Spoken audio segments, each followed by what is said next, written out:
What's up, my real estate family? This is Norbert coming to you with another mortgage rate and bond update video. Week ending Friday, January the 10th, the conventional 30-year fixed rate mortgage was sitting at 7.24% according to the mortgagenews daily's rate survey. This is with borrowers paying approximately 1% in discount points to get that rate. The mortgage bond market got some bad news on Friday morning when the Bureau of Labor Statistics released their jobs report for the month of December. It showed 256,000 job creations in the month of December versus the 155,000 jobs that the markets were expecting or anticipating. Remember, more jobs, higher hourly pay, and more hours worked per week equals more spending.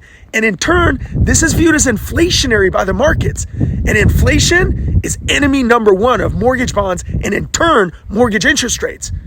Check out this chart.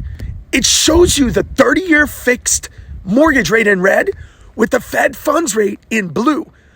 Look how they start to diverge in late September, early October, right after the Fed's first rate cut in this cycle. Yes, you are seeing this correctly. Mortgage rates have actually gone up by about 1% since the Fed started cutting rates in September. Isn't that counterintuitive to what you would think would happen? You see, mortgage rates are not directly impacted or controlled by the Fed funds rate.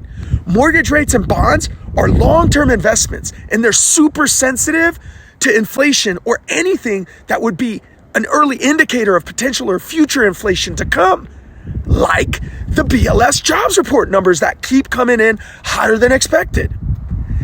This is all important stuff to monitor for us in the industry and for our customers as it impacts applications and sales. The Mortgage Bankers Association released their weekly application survey for week ending January the 3rd this past week. It's a little bit dated because there's a lag to it, but it showed that purchase loan applications were down 43% week over week and down 15% from the same week a year ago. So what will cause mortgage rates to drop and when? That's the million-dollar question everybody's been asking for the past 2.5 years. The answer is lower inflation numbers via the CPI and PCE reports and weaker job creation numbers via the BLS jobs report. And oh yeah, if the Fed decides to slow down or suspend their quantitative tightening program, now that would be big news for interest rates. So what's on the agenda for this week to come? This week, we get the much anticipated Consumer Price Index report, which measures inflation at the consumer level. It gets released on Wednesday and will certainly be a market mover. We'll need to keep a careful eye on it. We also get retail sales report on Thursday. If that comes in lower than expectations, that would be good for mortgage interest rates. Listen, thank you so much for taking the time to watch my video.